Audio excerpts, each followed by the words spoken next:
us. We're the Breakroom bullshitters, and I'm Gable. Yeah, I'm Dave. We're here. We don't call ourselves that, the bullshitters or whatever. No, because we're real, man. We're not bullshitting. This is all real. It reminds me of what, who the fuck is that has that dunk? Oh, the Dunkashane, that's Frank Sinatra. Michael Fassbender. He calls his fans the Fascinators.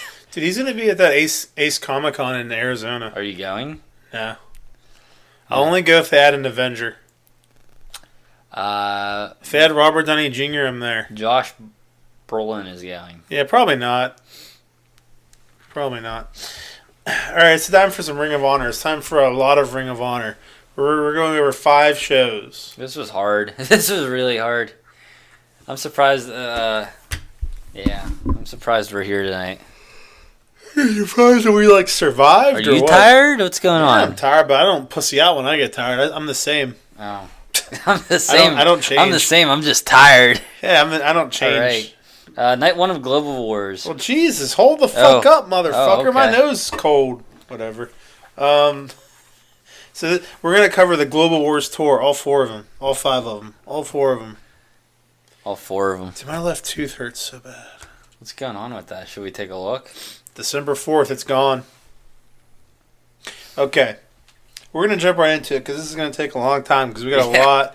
We have about 30 to 40 matches to review. You have every match at least noted, right? Yes. I figured you would, and I really banked that you would because some of them I just did not initially start a note for, so I did not. It's as the shows went on, I seem to have more notes for the matches as the shows went. But dude, look at my notes for the first 4 matches. I got shit.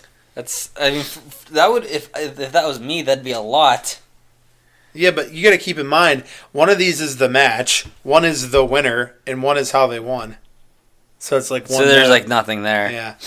Well, okay. First we have night 1 is the November 7th show in Lewiston, Maine. We start off with Eli Isom versus Flip Gordon. Gordon hits a Falcon Arrow with Isom landing almost in a sitting position, which looked really cool. That was kind of a variation of a Falcon Arrow I haven't seen. Flip hits the Flip 5, which is basically a better F5 with a cutter at the end. That's what that is. The Flip 5. You hear them call it? Instead of an F5, it's a Flip 5. Dude, I did. It's a play on the Lesnar's move name. F5. Yeah, dude. It's a Flip 5. Yeah, except this means more than a fucking F5 does. True. Mm-hmm. And Flip won by pinfall. What were you going to say? A lot of these matches are very just standard matches. I mean, there's nothing bad about them, and this is a perfect example. It's a good match. It's fun to watch while you're watching it. But am I gonna put this in one of their top 10s must watch matches? No. Are you gonna give 40 rankings? No. Ratings for these matches? I don't even think I remember 40 of these matches. Okay. All right. Next up, we have Frankie Kazarian and Scorpio Sky versus the Bouncers. Kazarian and Sky grab Malonis from the second rope and double powerbomb him, which is impressive because he's 5,000 pounds. Yeah, big guys. And then SCU wins by pinfall. And I cannot wait for our shows to get on Honor Club so we can watch them and see us. Yeah. I just want to, dude, I hope it's on there where I'm just jaw-jacking with fucking Silas and you're standing next to because they're probably going to show both of us. I tell everyone about that. They're probably going to show both of us. It's going to be really cool. I wonder if they're going to show me desperately trying to get Flip's shirt. Oh boy! All they're gonna do is see me saying something, pointing, and then you trying to get a shirt, and then a foot just wiggling around on the floor. Yeah. For some torn cloth. Dude, there was one of the nights that they were Cody ripped off a shirt and gave it to a kid, and I remember that. And then Caprice made a joke. He's like, "Congratulations, kid! You have a torn shirt." He just downplayed the shit out of it. I'm like, "But I have a torn shirt." Did they make a joke or something like, "Hey, maybe you can give him a new shirt"? Yeah, they did it on one of them. Something like that. Anyway, next we got Jeff. Dude, we are riveting. We are riveting motherfuckers. This is probably the best talking that's ever been talked before. Remember when Nia Jax punched Becky in the face because she's a stupid bitch? Dude, someone posted a list of every injury that Nia Jax caused, and there's a lot. Dude, she's a very reckless nagger. What? I don't know. I don't know what that means. Is that a wrestling term? Is that one of these words I don't know about yet? It's a wrestling term. Is it like a jobber of some sort? Yeah, it's like kind of like whenever you're doing a shoot and they're a jobber, they're a nagger. Because they're really annoying, you know? And they're like, because, no, this really is a wrestling term. So, like, no, whenever, it's not. No, it is. Whenever someone is, like, kind of injury prone, they, like, have nagging injuries. I'm sure you've heard that term before. Yes. So, like, someone that causes them is like a nagger because they're causing injuries to them.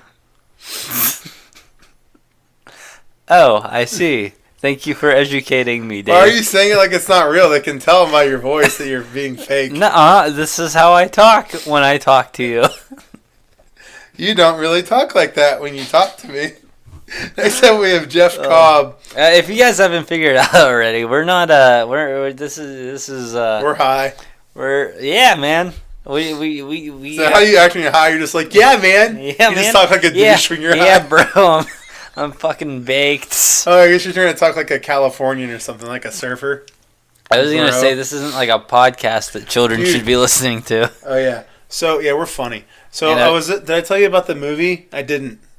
Profanity. I was at my sister's. Fuck off. Whoa, dude, watch your fucking mouth. I was at my sister's last night, and we were trying to find a movie to watch with the family because, like, her daughter and my niece and nephew were there. My mom's there. And we're looking for a movie to watch. So I'm going through the movies, and I go through, like, horror movies because my niece likes horror movies, and I see one. It's called Dude Bro Party Massacre 3. What the fuck? And I'm like, I don't know what this is, but it's going on a list because I have to fucking watch this at some point. Dude, did you watch the first two? I don't know. I don't. Are you gonna be able to keep up with the plot if you haven't seen the first two? I've never heard of them. But I was like, I gotta watch these. Okay, what are we doing here? Night one. Are we on the Kingdoms and Boys match yet? No, we're on Jeff Cobb versus Cheeseburger. Cheeseburger hits Shote and Special Sauce, but Cobb kicks out. Cobb hits the Tour of the Islands, and Cobb wins by pinfall. Jeff Cobb. What? I was gonna say, Jeff is he like in the middle in the heel and face thing? Sometimes he plays the face, sometimes he plays the heel. I think he's more of a face. You think so? I think he's more of that like unstoppable, like killer baby face type thing. Okay. Like Lesnar when he's a good guy, but dude, they need to come up with a fucking name for that movie does before the Tour of the Islands. It's kind of another twisting movie does. I know what you're talking about, but I can't. I think it's the one where he has him like for a belly to back suplex. Maybe. I don't remember. But yeah, he has another one and they don't have a name for it and it annoys me. At least nothing they've said out loud. No. Dude, I really like Jeff Cobb. I don't know what it is. He's grown on me. I'm indifferent to him. He's nothing special to me so far. Wasn't he you told me he was on Lucha Underground. He was like the Monster Matanza or something. Wait. Was that Jeff Cobb? I think so. Oh, maybe. All right, next we have. So remember, okay, so in the Survival of the Fittest, Rhett Titus came out because he thought it was a fitness competition. So Rhett Titus came out in his Speedo again, posing and went to commentary. And I thought this is really funny. He said he went through the airport in his Speedo because his new suit was lost. What, dude? I find him very entertaining and. As the nights go on, like he was really doing good at commentary to the point where they're even making comments like, "Oh, that's a good point." Like, dude, I didn't even recognize. Like, normally when there's a wrestler on, you can kind of pick out who it is. Dude, I kept forgetting it was Rhett Titus. Because he just blended in. I thought he was an announcer. Yeah. All right, so next we have the Kingdom, who are the current champs, versus Dalton Castle and the Boys in a 6-man tag team title match. Okay, so one of the boys came back out from under the ring wearing a Freddy sweater. Dude, I love that spot there or whatever. Like, it was kind of funny, but like, I thought it was kind of dumb because I'm like, you don't have anything on your hand. Yeah, it's like it was an incomplete. Yeah, it's like maybe they planned on doing it, but you couldn't find it under the ring or something, or it got lost or broken or something. It couldn't have been a realistic one because it would be real like blades and that'd be silly. But they could have done like a toy one or something. Dude, I was gonna say when I was younger, I used to have a Freddy Krueger hand thing, and it was plastic. So I mean, I know they make them. No, at least they used to. That wasn't a real one though. I don't know why I had to explain that. That was a dumb story. Yeah, I'm sorry. I like that story. That was fucking dumb. Did you ever try to jerk off when you had it on? The glove? I don't think I had at that point ever tried the glove on. Dude, when was the first time you jerked off?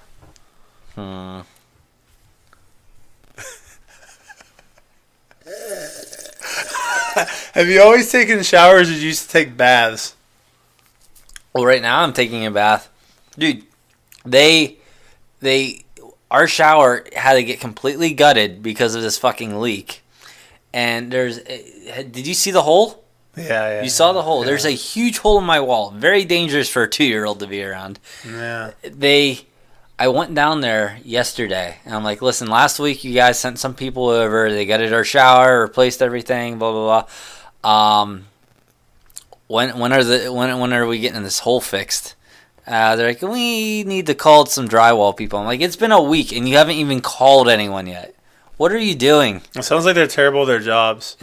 We have this thing in our family called the rite of ascension. Whenever you reach the age of 6, like all your family gets together and you have to jerk off everyone in your family, and then you jerk off, and it's like your first time, and it's your rite of ascension. Is that like a religious thing? It's the Klingons do it in Star Trek. What? No, they don't. They don't, but I do think they have something called the Rite of Ascension, though. I think it's the Age of Ascension. Anyway, so this match. Wait, the Ascension? Yeah, no. No, wait. So he keeps holding his hand because Freddy wears the glove, but he wasn't wearing anything on it, so it looked kind of dumb. It looked more like Ash when it was his possessed hand. Yeah. From Evil Dead. But it was still a funny little gimmick with the sweater and everything. It was pretty cute. Dude, it was really funny whenever Dalton yelled, what have you become? He made him take the sweater off. He forced him to take it off. Dalton's another guy who's really starting to rank up there on my list. I was entertained by him at first. I wasn't like a fan, but like slowly I'm starting to be like, he's essentially this roster for me. You're a fanboy. He's becoming a key element to this roster. I missed him quite a bit when he was gone, so I'm glad he's back. We kind of started watching. He was gone shortly after we started watching, so we didn't really get a whole lot of Dalton. Vinny and TK hit House of 1,000 Horses on one of the boys, and they win by pinfall and are still the champs. You got any notes for this? No, nope. You don't. No, I X'd out of the rest of my... Next, we have the Briscoes versus Cody and Adam Page. So the power went out, apparently, which was why the show cut out during this match. Is this the one that... No, it was the Bucks one. Yeah, it happened a couple times, but the Bucks one was real bad. But Dude, I was getting so annoyed. Yeah, I mean... Didn't it do it on another night, too? It did. It did do it on another night. It happened once on another night, but it was a lot faster. But this was really funny, though. So Rick Boner, he goes, it was a shame everyone missed Sabu when the power went out, which made me really laugh really hard. Because in the original ECW, since they couldn't afford pyro or anything fancy... they would just turn all the lights out, and then Sabu would just appear in the ring when the lights came back on. They did it all the time. So it's a really funny reference to the old ECW, which I appreciated. So I was like, good job, Rick Boner. Good job. Yeah, I remember I've only watched a few pay-per-views so far, but I remember the one I really liked where Sandman was like unconscious or something, and then he stole the fucking ambulance and had to drive back to the arena. Oh, yeah. That was funny. So Cody... What? No, never mind. It's Cody. Is it? It's a moot point. Not this. It was something I thought I had regarding the Sandman. So Cody hits cross. What was it? Is there anyone who you'd compare to Sandman now? Now, is there anyone who has a similar style or similar? Because I just kind of want to get a feel of what he was like. I feel like there aren't workers that bad anymore. He was bad. It was not that he was bad. I mean, he knew what his thing was and what he would do. He wasn't exactly. It was more of a come in and beat people up and he suplex a ladder onto someone. He didn't do matches. He just kind of showed up with beer and a weapon. Did you watch the ROH TV with the caning? He wrestled on that show. The caning? Yeah, when Flip got caned. Sandman did? Dude, this was like, you haven't watched this show yet? I don't remember this. They even referenced it on one of the Global Wars shows. Was it on the TV shit? Yeah. Oh, dude, I haven't watched the last few TV ones. Dude, you need to watch them, man. You need to get with the program, bro.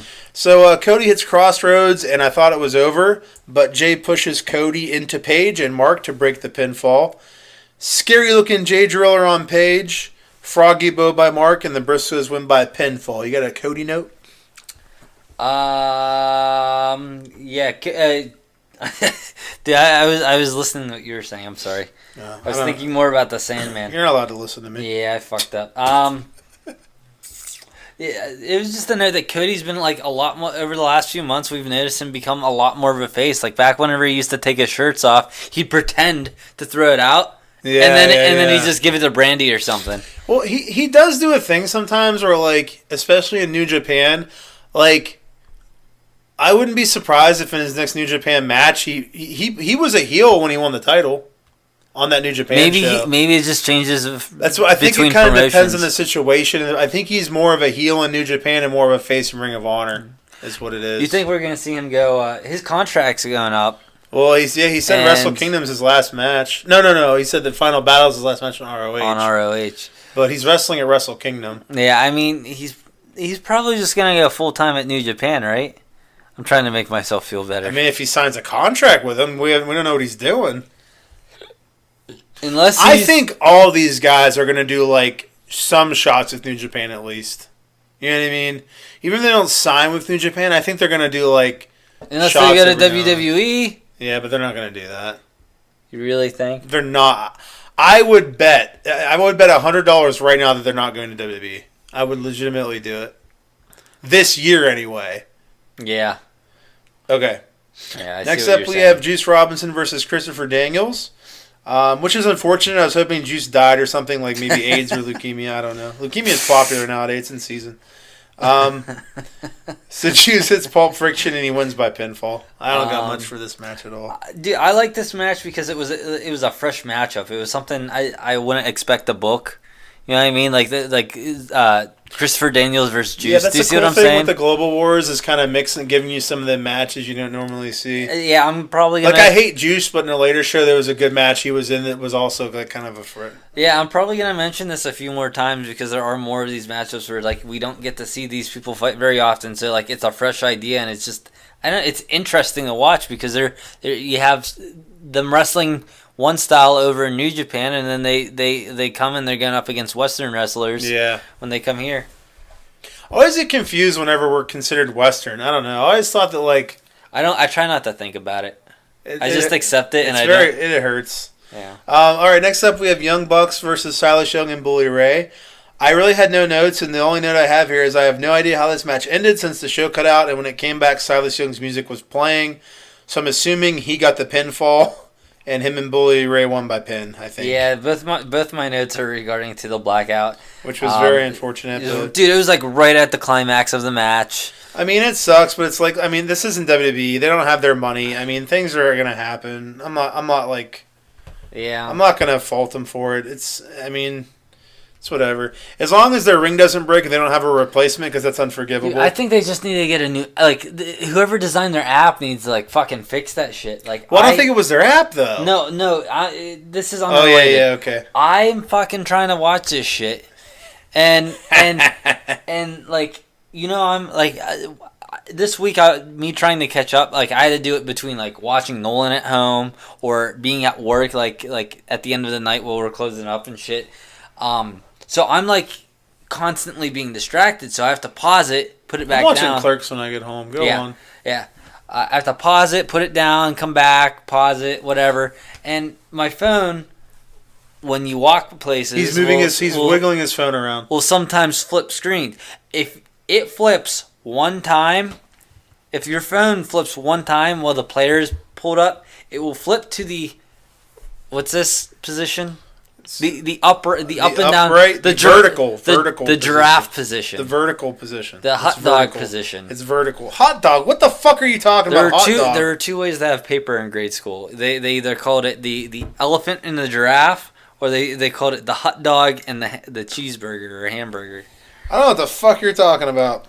Yeah. Why don't you set your thing to not move whenever you're watching on the app? Because if I set it to lock, it will lock in the upright, so it will turn upright anyway. Oh, I see. So I have to have it not lock, and if it turns upright, it does not turn back from upright.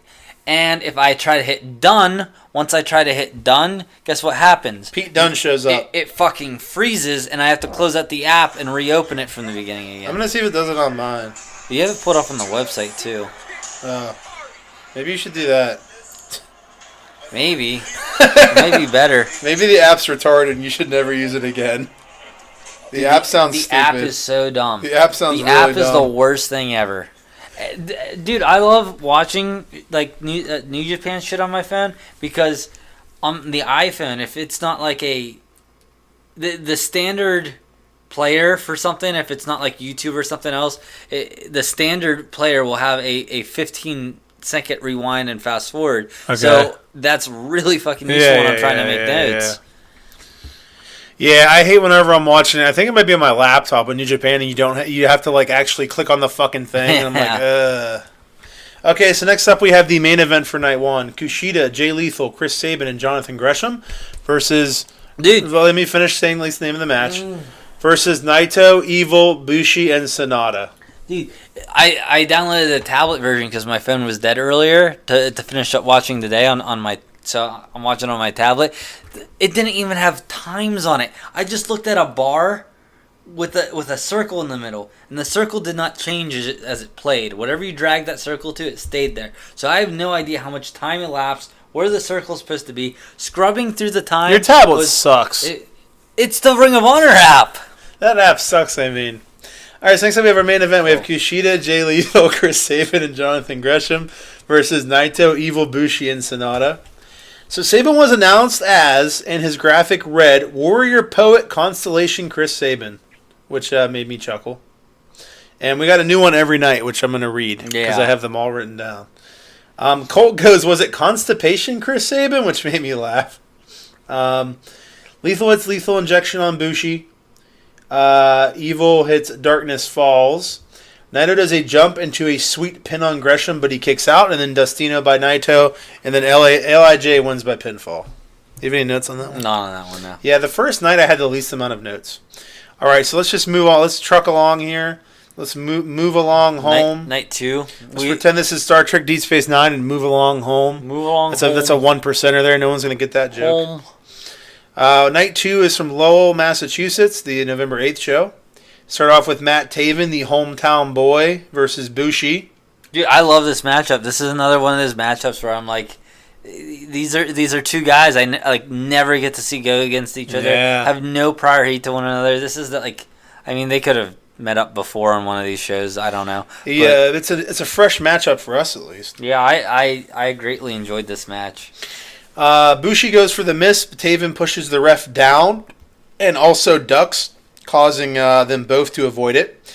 Taven hits Climax, and Matt Taven wins by pinfall. They go to shake hands after the match, and then Bushi kicks Matt Taven in the Kingdom's Jewels, right in the balls. I came up with that myself. I'm proud of you. Taven rules, and he didn't deserve what Bushi did. He is really mean. Bushi's mean. Taven definitely played the role of hometown babyface here. I kind of like whenever the heels are aren't heels in their hometown, because if you think about it, like a heel, if you're so egotistical and self-centered and people are going to love you there, like why wouldn't you be like, yeah, that's right, I'm fucking awesome, you know what I mean? Like, so you can still be a heel, but just be a stuck-up heel, you know? Dude, I agree with you. I agree with what you're saying about that. Cool. I'm going to keep saying that. It's going to sound so out of context the whole time. All right, so next up we have Rhett Titus comes out again, almost naked, but with this time he has some really gay sax music that we got to hear the first time. Was this the night where Colt kept touching him? Yeah, dude. Riccobono reacted like he wanted to fuck him right there on stage. He goes, whoa, wow! I'm like, dude, you need to calm the fuck down right now. Didn't even notice. Dude, he is like flipping out over him. And then Rhett said that they haven't found his luggage yet, but he got new clothes, and he's still just wearing a Speedo. But whatever. More great commentary by him. I enjoyed it. And we had the Bouncers versus Dalton Castle and Juice Robinson. This has some pretty funny shit in it, I thought. This match did. The boys brought them both out on some like kind of platform or like fruity rolling box or something, with Dalton laying down and then Juice standing behind him wearing some Dalton-like entrance gear with this big robe, which I thought it helped Juice seem a little less lame. I like their entrance. And this is exactly what we talked about on the last show. Like, they aren't even a real fucking tag team. Mm-hmm. But in their first tag team appearance, they seem like a legit team. Yeah. You know what I mean? Like, they come out to... Like, they did the entrance where I think Juice's music came first, and then when into Dalton's, they put their music together. Yeah. They had an entrance together. And it seemed... And one thing I thought was really funny was... Not really funny, but something I noticed Ring of Honor has a lot more like tag teams than New Japan does. Yeah. They're a lot better off of that. Like they have like the Briscoes who are like a real team. Dude, I was just thinking while watching one of these matches how cool it would be if the Briscoes would have been in this World Tag Team thing. Oh, and they're like in the league. Dude, Briscoes versus fucking God. Briscoes versus God. There's a lot of potential matchups. There's a potential DQ. Yeah. I mean, they're former New Japan tag champs, but they are. Yeah. They've said about 50 times they're one of only 4 teams to hold the New Japan and the Ring of Honor tag titles. 52. But yeah, dude, they have the Briscoes, they have Kingdom, they have SCU, they have the Bucks, they have all these teams that are like real tag teams. New Japan has like none. You know what? They have Roppongi 3K. Listen to my idea. They have acknowledged me though. I love Roppongi 3K. Roppongi 3K, 3K, 3K. No, but isn't ROH better? With their tag teams. Oh, yes. Yeah, with their tag teams. Their tag teams are definitely better. Dude, if these World Cups or World Tag Teams, like these G1s, like, yeah, they invite people from other places for G1s, but I wish they would make it more of like an expo for these. Do you know where I'm going with this? Oh boy. Where it's like it's a collection of other like a bunch of different like promotions have their wrestlers come there and compete on this. I mean, yeah, you get some. I guess they kind of do that already. Yeah, I mean, you have CMLL, you have Ring of Honor, you have Revolution Pro. They have a bunch. Move your seat closer. Then why couldn't they get any fucking tag teams for the goddamn? They're mixed matching like fucking Ishii with Toru Yano. Well, because it seems like they want to stick with more just New Japan guys than legit tag teams from other promotions for this. They don't have any other like all these tag teams in this tournament seem like they're New Japan teams, aren't they? Or New Japan guys. I'm pretty sure they are. Yeah, they didn't use any outside ones for some reason. I don't know why, but I wish they would have. It would be really cool to see the Briscoes in this tournament, or we have best friends in there, huh? Yeah, best friends, but they're both, huh? Yeah, they really are both. Who else do we got in Ring of Honor for tag teams? The Authors of Pain? Dude, what? What? The fuck? The fuck, dude? Dude, they have the Super Smash Brothers. They aren't really Ring of Honor, but dude, they have there's the Bucks, there's SCU, there's the boys. SCU should be in this fucking tournament. SCU. Yeah. I know they got more. Poopy Trim. There's that retarded fucking ones that like are injured most of the time. The West Coasters or something. Oh yeah. I know what you're talking about. Yeah, those something guys. like that. All right, so back to this match anyway. The Bouncers versus Bouncers versus Dalton and Juice. So there was the funniest spot ever where Dalton is on his knees celebrating after beating up one of Malonis, and Juice punches Malonis, making him fall forward on top of Dalton, crushing him. And the visual of Dalton flailing his arms and legs under him was fucking hilarious. Dude, I was laughing my ass off, like just the way he did it. Dude, Dalton Castle nearly taken away from us just days after Stan Lee is taken away from us. This is tragic. He almost lost his life. He could have died. He could have been. He could have been with the great Stan Lee. Juice hits the Juicinator or Pulp Friction or whatever the fuck it's called. Juice and Dalton win by pinfall. This is a surprisingly good match. There's actually a couple times I thought the Bouncers might actually win. They did a good job with this one. After the match, they go to the commentary table, the announcers table, and Rhett's still there. And Rhett is flexing his biceps to Juice's music, which made me laugh really hard. Is this whenever Colt's flicking it with the pen? It might have been. Okay, next up we got Flip Gordon versus Frankie Kazarian. I didn't even have this match noted. There's nothing to note. There's some back and forth pinning spots, and Flip gets Kaz with one of the pins. It was the exact same finish as one of the eliminations in that 6-man mayhem on Survival of the Fittest, where like they kept doing different pins back and forth, and one of them got him. It was the same finish as that shit. As one of those. Dude, but Flip won it by pinfall. I I've been trying something new for whenever I have to watch a lot. Imagine You watch a match and jerk off, and watch another match and jerk off. Imagine me getting off work. It's like 2 a.m., right?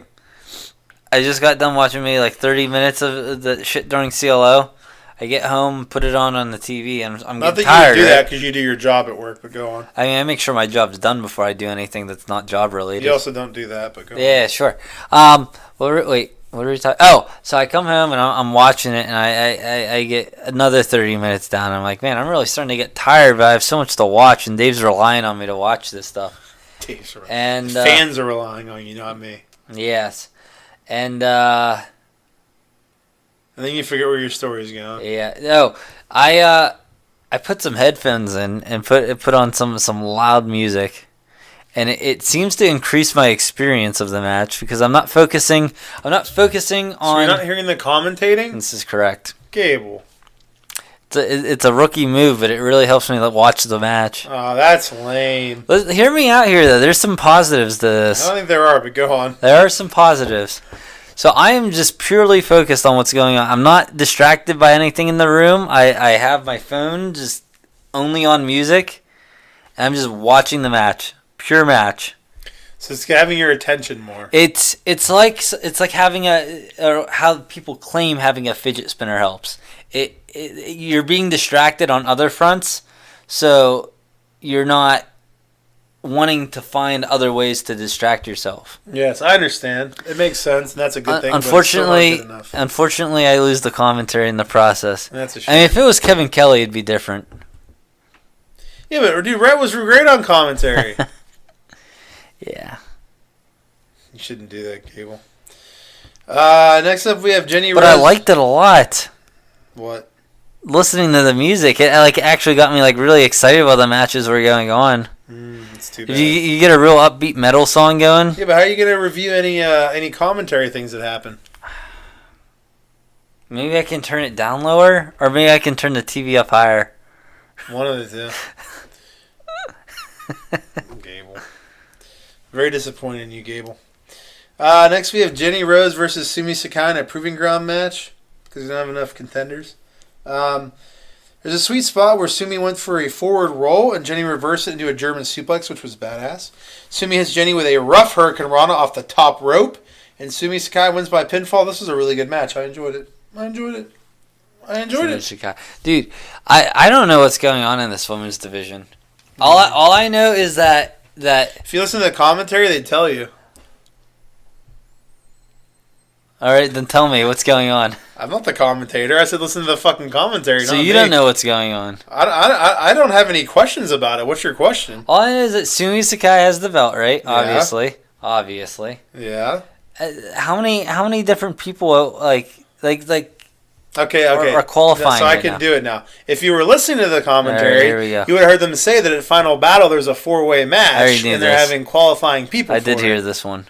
Well, then you do know what's going on, then, silly. I just feel like there's always constantly people matches that are like, all right, this is gonna qualify this person to fight Sumi Sakai for a title shot. I just feel like it never gets followed up on, or I just don't remember it, and it happens out of order at maybe one of the live events or on the TV tapings, and I just never fucking know what I'm watching. Damn TV tapings, man.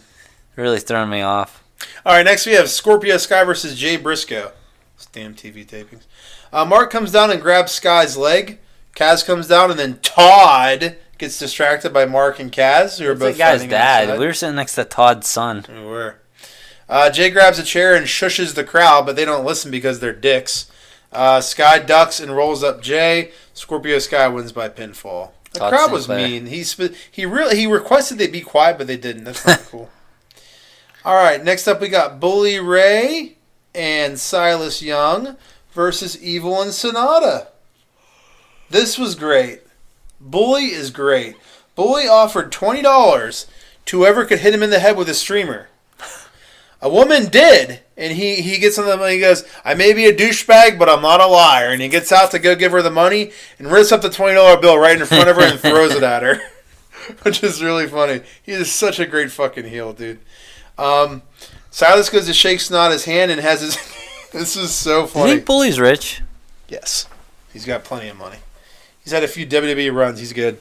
So Silas goes to shake Sonata's hand, and Silas has his fingers crossed behind his hand, behind his back, I mean, because he's not going to turn on him. And then Colt goes, Silas has his fingers crossed behind his back like a 1980s cartoon, which is very accurate. Bully was having a roaring battle with Evil, which was really fucking funny. And then he did a hilarious kung fu stance. Bully is so entertaining, dude. I love him. He's great. Bully accidentally hits Silas, and then Bully gets taken out. Evil and Sonata hit Magic Killer on Silas, and then Evil and Sonata win by pinfall. After the match, Silas and Bully are about to fight, but then Bully goes to hug him, and then Silas pushes him and leaves.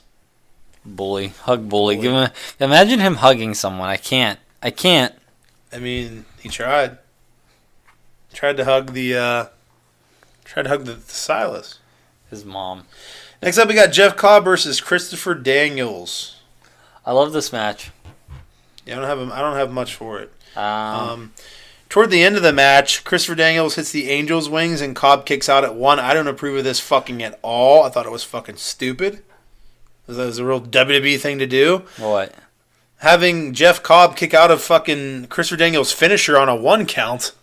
On a 1 count? Dude, yeah, it was. He did his Angel wings and Cobb kicked out at 1. It was really dumb. I mean, you can get Which one's Angel Wing? I feel like I don't remember this. It's the... You know what the pedigree is?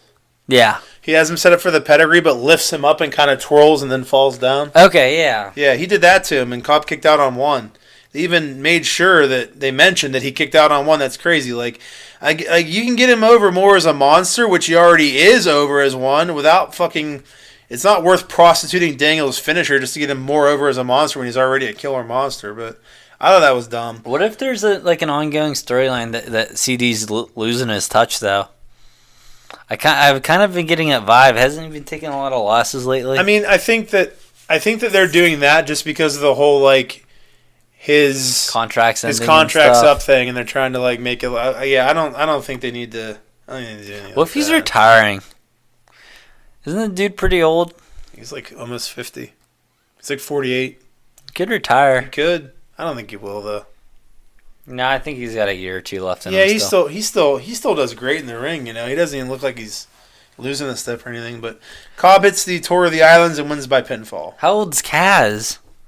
I don't know. He's probably... I don't think he's as old as Christopher Daniels. No, I think he's probably like 40 maybe. Maybe, yeah. I was toying around the thought that what if they got Sky together with Kaz and Daniels, because maybe Daniels knew that his career's coming to an end, so they wanted someone to be with Kaz. Oh, that's actually pretty smart. Yeah. Because Kaz and Daniels were a tag team for a long ass time. What are they called? Yeah.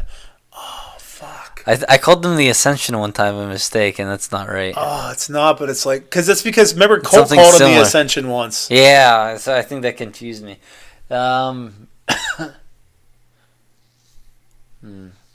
Descension? Yeah, it's Descension. Look it up on your phone while I talk. Okay. The feed cut out a couple times while Colt and Ian were talking after the match, and also cut off into Mark's entrance as well. But, I mean, you didn't really miss much. You just missed Colt and Ian talking in Mark's entrance, so it wasn't a big deal. All right. Did it. Christopher Daniels. Christopher Robin? Christopher Daniels and Kaz. WWE. I'm just typing in Kaz. Oh, you went the long way around. Used to be called Suicide. You went the long way around. Yeah, I really fucked this up. You really went the long way.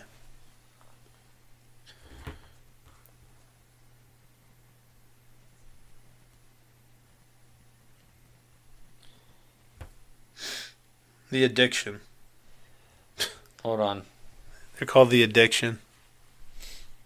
I just did it. Wait, hold on. I just did it. They were called The Addiction. All right, you nailed it. All right, next up we have Cody versus Mark Briscoe. Mark hits the froggy bow. Get your notes out. But Cody gets his foot on the rope. You're smart. The ref ducks in the corner to avoid getting hit, and Cody kicks Mark right in the ball sack taint thing area there. Crossroads by Cody, and then Cody wins by pinfall. I thought this was a standard match. Yeah, it was quite standard. Quite standard. All right, next up we have a lot of the notes I have aren't really in regards to moves and matches. It's little things that happen in the next few nights. Yeah. We have Adam Page versus Tetsuya Naito. Okay, there's a lot of Naito things I have noted because they made me laugh. So Naito goes to have Todd do the fist in the air. Since Paige wouldn't do it because he kept getting Paige wouldn't do it, and when Todd finally went to go do it, Naito just moves away and dude, he makes me laugh so fucking much. That is great.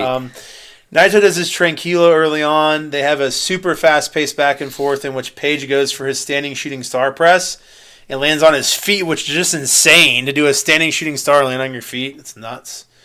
Then Paige does tranquilo, which I thought was fucking great. But then Naito runs in and drop kicks him. And then Naito does Tranquilo really fast, just out of spite because Paige did it. He just did it real fast. It was really funny. I was thoroughly enjoying their stuff in this match with the stuff Naito was doing. It was great. It was 2 minutes into this match. I'm like, dude, I love this. This is great. Naito goes to have I don't know. Wait, do I have? Oh, okay, so Naito goes to have Todd do the fist again. I don't know if you remember this.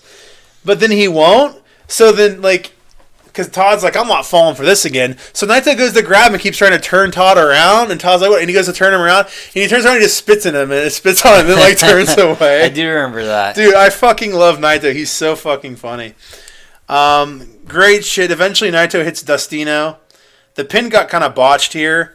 It looked like Todd's hand. Yeah, you remember what I'm talking about? Yeah. Todd's hand didn't go down for 3, but it looked like Paige didn't kick out. See, I don't know what happened there. It seemed honestly there were a couple spots throughout this match that maybe weren't communicated right between the two guys. It seemed like their communication was off a little bit, but they recovered and saved them all really well when they happened. And I don't know if this would be that though, because the finish didn't immediately happen after that.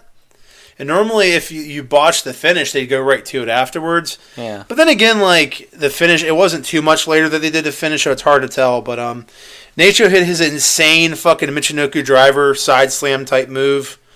Dustino by Naito, and Naito wins by pinfall. Dude, both these guys are great to watch. They are, dude. It was a really entertaining match. The match was great. Naito was just so entertaining.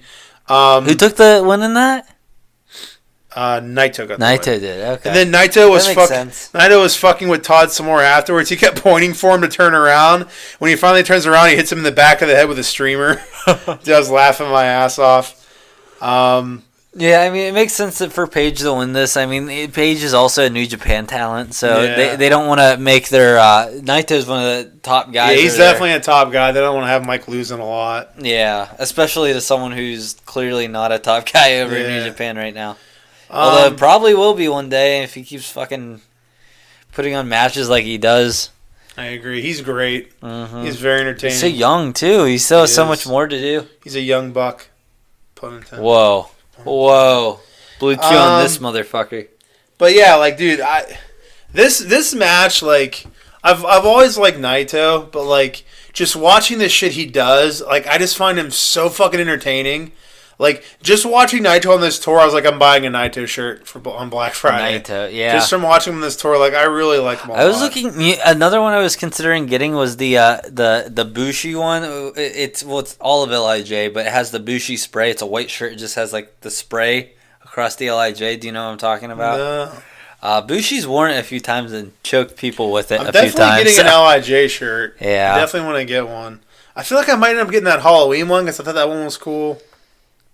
But I don't know. Maybe, I already have a lot of Bullet Club ones, and I feel like if I get a Switchblade one, I will like the Switchblade one, but I already have a few other Bullet Club ones. I'm definitely getting I love that Switchblade Bullet Club one. It is so nice. It's really cool.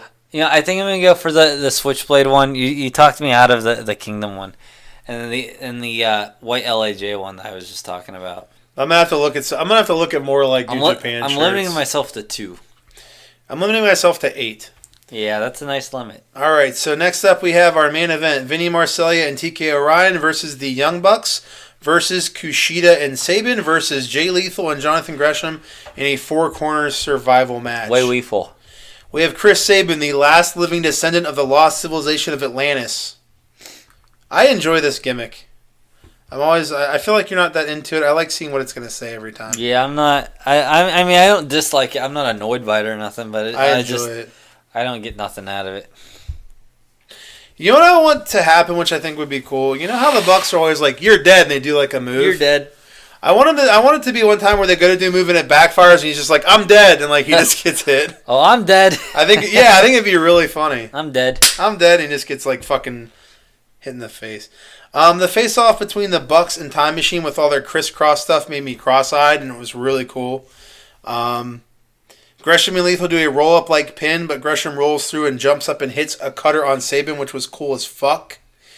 Once the match got crazy towards the end, dude, there was so much fucking awesome like double and triple team and every one team stuff, just fast-paced as fuck. I just didn't want to blink, dude. I'm just like so into it. This was the 8-man one, right? Yeah. Yeah, it was a 4. Dude, yeah. I was. There was so much stuff going on. Dude, I was getting lost. It was nuts. I loved it.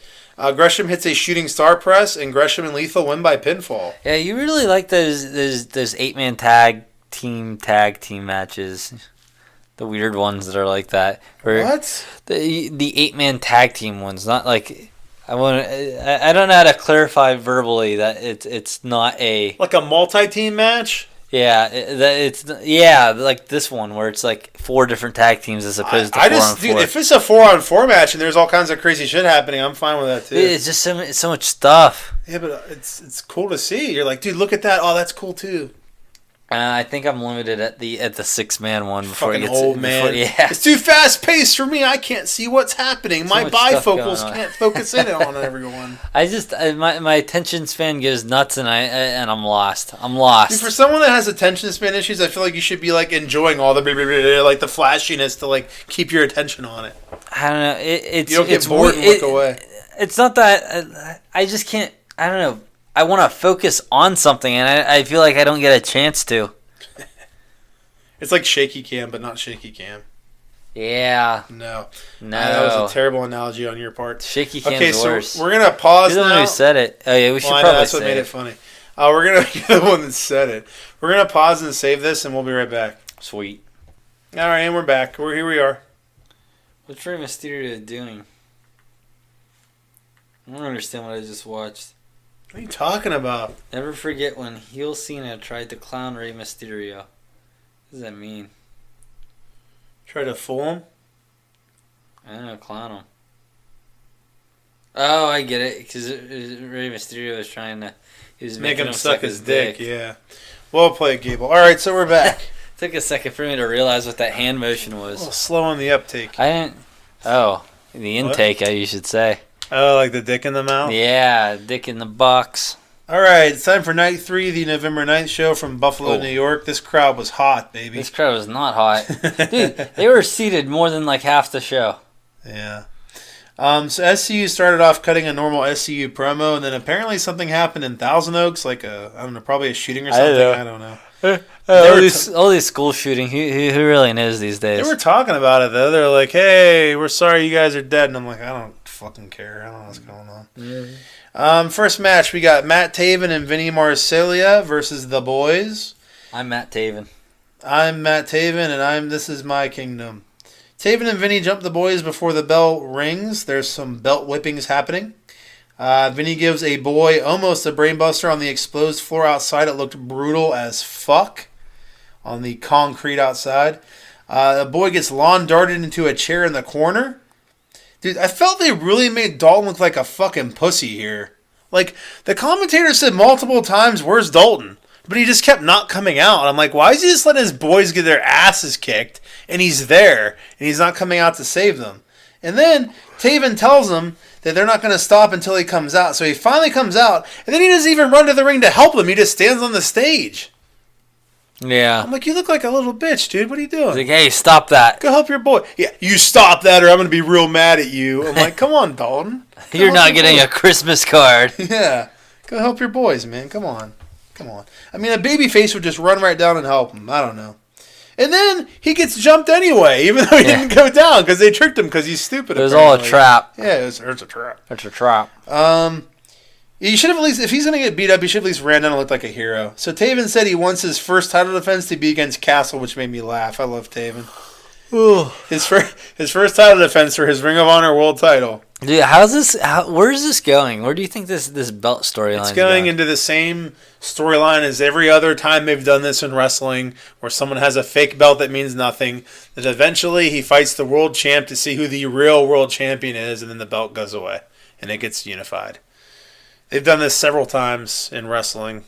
They did it. It was a big feud they did with Razor Ramon and Shawn Michaels, where basically this is a cool story. I'm learning. So basically, Shawn Michaels is the Intercontinental Champion, right? He gets suspended for failing a drug. This is a shoot. He gets suspended for failing a drug test in real life. It was a bullshit drug test for some bullshit thing that he got flagged for that he shouldn't have, but he was pissed off about it. So storyline, they just write him off and say he's injured or something. So he gets sent home because he's suspended. So Vince says, "You need to send me the belt back." He's like, "I'm not fucking sending you your belt back. I didn't even do anything wrong. I shouldn't be suspended. Fuck you. I'm keeping the belt." So he didn't. So he just kept the belt, and he wouldn't send him the belt back. So they had to make a new one for Razor because he's the champion now. So Razor's the Intercontinental Champion. So Shawn Michaels comes back and brings his belt with him. So they're like, "Well, fuck, we got 2 belts. Why not just make a storyline out of it?" So Shawn Michaels comes back. He's like, "I never lost the title. I'm still the real world champion." So they did this feud where they both had titles, and eventually they had a match for both of the titles, and the winner was the real champ. Oh, They'll do something like that probably. So they all jumped Dalton and beat his ass. So then Orion says they're supposed to have a match right now anyway. Him and Dalton are already supposed to have a match. So then he tells the ref to start it, and then he just does. Like, that's not really very fair. They just got done beating Dalton's ass, and just because he says to start the match, you're like, okay. It was scheduled for later. They even say it was scheduled for later in the night. I see what you're saying. They specifically said the commentaries that this match was scheduled later in the night, and then Orion's like, even if it was scheduled, you can't. It's not fair just to start it after they beat Dalton's ass. So that was kind of fugazi. Why do the announcers feel like it's necessary to point out stuff that makes it seem worse? Like flaws? Yeah. You shouldn't do that. Yeah. Yeah. I think Caprice does that a lot. Caprice sucks. I hate Caprice so much. So there's something I noticed here. Let me see if you notice this. I thought this was really interesting. There's a spot where TK is outside and he gets like hit and he falls into a chair that's kind of set up in the corner and he's sitting in it.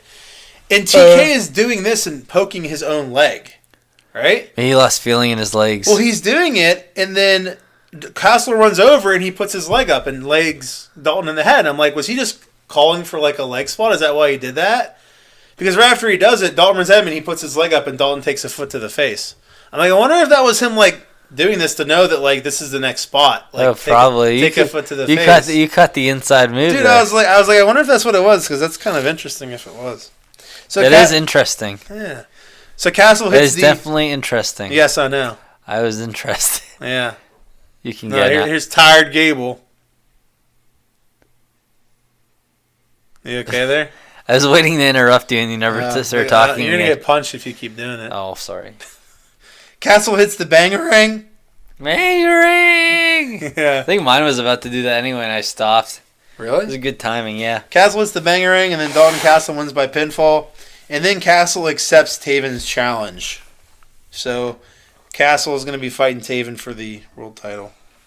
Go figure, right? Although I knew that because as soon as I went on the fucking Honor Club, I think there was an ad for it. That's nice. At least they don't spoil stuff, you know? Yeah. Kenny King versus Cheeseburger.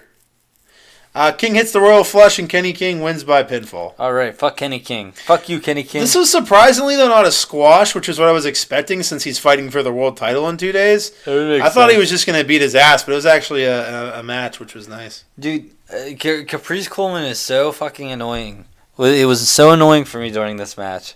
Really? That he started a conversation about Bernard the Business Bear, completely unrelated character that lasted for like 2 minutes. Do you remember this? I didn't even remember this. He started talking about Bernard the Business Bear, and I'm like, can we like get back to talking about the match? Can we talk about what's happening in the ring here? Yeah, it's in the ring. Keep it in the ring, folks. Yeah, I think someone even said that. Look at the You know, you can ring. you can say these things, whenever we get there. You don't have to just delete them and not talk. What?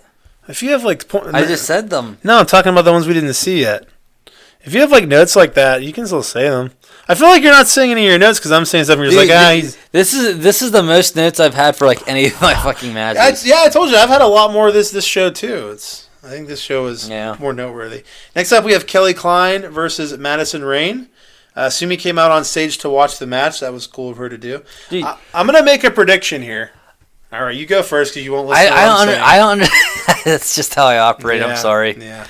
I don't understand how Kelly how her titties don't get out of control. How she can stand up straight. Fucking face. I feel like she should just fall over every 2 seconds. She has such. They're so big. Dude, she has huge titties. I have a note about her titties on the next show. I just don't they're large titties. They're very large titties. She's not fat or anything either. No, she's just got large titties. She's got big old titties. Giant jugs of fun. So I'm going to make a prediction and a guarantee. I guarantee you I'm right. Kelly Klein will be the next Women of Honor World Champion. Kelly Klein? I hope so. I think her. She's going to be. I really do. So Kelly does a roll-up with a bridge and wins by pinfall. So the gay music hits and my favorite mostly naked man, Rhett Titus, comes out. I thought this was dumb. Todd covered him with a towel and then pulled him off stage. What a jobber. He didn't even do any commentary.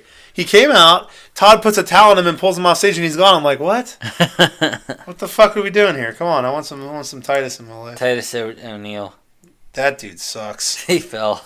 He fell real hard and almost got a dead. Got dead because the Saudis were like, hey, you can't fall during our show. We don't allow blacks in here. You have to fall under the ring. I think they made him go under the ring because he's black. Who knows? The Saudis are racist. I love There's black no way people. to confirm this. I love black. I love big black cocks. I love BBCs. All right, so next up we have Kushida versus Bushi versus Flip Gordon versus Jonathan Gresham. A 4-way, baby. Dude, I like this match a lot. Dude, I did too. There was a great sequence of moves with Gresham. Dude, Gresham on all three guys, he does a double bulldog and a drop kick at the same time. He did moves on all three of them, which is a really cool spot.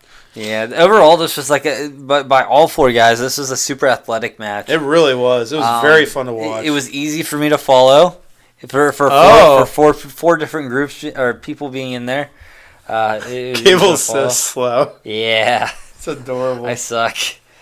It's like in hockey, whenever they had to on Fox, they put a little highlight on the puck so people could see where it was going. I wish they did stuff like that for me. Yeah. But then, what if they only put, yellow on, the Japanese wrestlers, only, black on the black guys, and then it becomes, a problem. It's like a Power Rangers or something. The Power Rangers wasn't racist at all. Dude, the first season of Power Rangers... I was being sarcastic. Oh, okay. It was very all racist. All right, cool. There was a cool variation to the standard 4-man double suplex slash powerbomb spot. Yeah. Where they're going for the two guys are suplexing one and someone walks up and all three go down. Bushi powerbombs Gresham and Kushida, but Flip hangs on up top and then doesn't get suplex. Flip, which is cool. Flip Gordon. Flip hanging on. Yeah, dude. Do you notice all these guys except for Gresham were in Best of the Super Juniors this year? No, I didn't realize that. Yeah, Gresham was in it. Which made me think Gresham was not in Best of the Super Juniors. I know, ACH was. I was just being racist. Oh.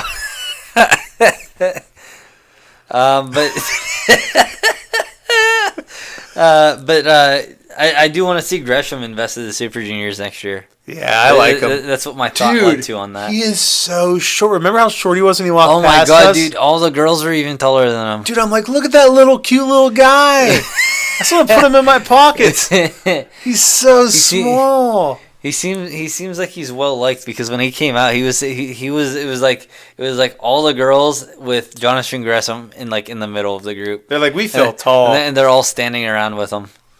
Yeah. Man, Jonathan Gresham. Probably well liked amongst the female wrestlers. Everyone's like, I hate Gable right now. Why is he saying this? I don't know where I'm going with that. All right, so Gresham hits a hell of a reverse Hurricane Rana on Kushida. Bushi plays with Todd's belly a little bit so he's not looking, and then Bushi hits Gresham with the mist. In MX reversed by Kushida into a hoverboard lock. What if when he grabbed what's his name, Todd's belly, he just touched it and went soft and squishy. He said that, you mean? Like he said it to the camera? He's like soft and squishy, like to the camera? Yeah, you just read his lips and you're like, yep, he said soft and squishy. You know what I'm talking about, sometimes right? No. Remember whenever we were sitting there waiting for the match to start, and Todd comes out and he turns and you told me he's like, he just said soft and squishy. The mat, because he was talking about the mat. Yeah. Yeah. Okay, I remember. So it's a callback. It is. Bushi sometimes freaks me out because I like whenever he has like the long sleeves on, I don't know. I guess whatever. So Kushida hits the Back to the Future on Bushi, and Kushida wins by pinfall. That's how I feel about all my thoughts ever. Kushida wins the 4-way. The only difference is I gave up. You just keep going and sound stupid. I'm determined, motherfucker. I need to get my dumb thought out. They're gonna understand that I don't make any sense. They're gonna understand that I was motivated to get my thought out. Yes, you're motivated. Yes. Okay, so next we have Evil versus Jeff Cobb. Determined. There's a funny spot where they are chopping each other, and after 2 chops from Evil, Cobb challenges to really hit him, and Evil goes for the chop and rakes his eyes because Evil was evil. I thought it was very funny. Yeah, dude, this was another match I really loved. These 2 fucking gargantuans is just clubbing it out. Yeah. Dude, speaking of big people, Cobb does a fucking stalling suplex on Evil from the second rope, Evil was not a small dude, which was very impressive. Cobb kicks out of Darkness Falls. Dude, whenever that stalling suplex happened, do you know what happened across the street? The bar across the street, all their alcohol fell off the shelf. Everything just fell over. I hate you. It was so ground shaking. You mean whenever he actually hit the mat, or just when he was holding them? Yeah, damn well when. So Cobb hits the. I'm naming his move. That move, it's called the Athletic Plex. He hits the Athletic Plex. You're a jackass. Hey, well, what the fuck is it called then, you fucking bitch? It's called Call it the coconut fucking dance? Like, what the fuck? The 37 hustle. The fucking Hawaiian 37s? What do you want to call it? 37 the shuffle. The fucking aloha fuckers? I just told you it's the 37 shuffle. Fucking stupid. Evil uses the ref to do a magic killer. Everything is Evil is reversed. Tour of the Islands is reversed. Everything is Evil is reversed again. Cobb hits Tour of the Islands. Great finishing sequence here. I really loved it. And Jeff Cobb won by pinfall. Yeah, it's a really good match. I agree. The finishing sequence, dude. Yeah. Dude, sometimes in this instance, it was a overall great match. But like sometimes, like there's like these 2-star matches. And then you have these fucking amazing finishes that really make it. But like, I mean, that's the most important part of the match because that's what you remember at the end. It's like a movie. That's if the ending of the movie sucks, you're like, well, that sucked. Yeah. Yeah, exactly. All right, next up we got Juice Robinson versus Silas Young. Reverse each other's finishers. Juice nails a falling powerbomb. Pulp Friction reversed again. You know what would be funny? Before we move on from Juice, because I know you're going to like move on from it as quickly as fucking possible. This isn't in my notes. What if they had like a storyline where Juice came over and like Juice was like since he's on the juice and he's like steroids, buddied out like with Gideon. Since he's sort of like a buddy with Dalton now. Well, not really, but like he was in that one match. They had a one match. Yeah. What if Juice spends a bunch of time like going around with the boys, like he's like the boys aren't doing a good job, so I'm gonna whip them in shape and put them in boy boot camp.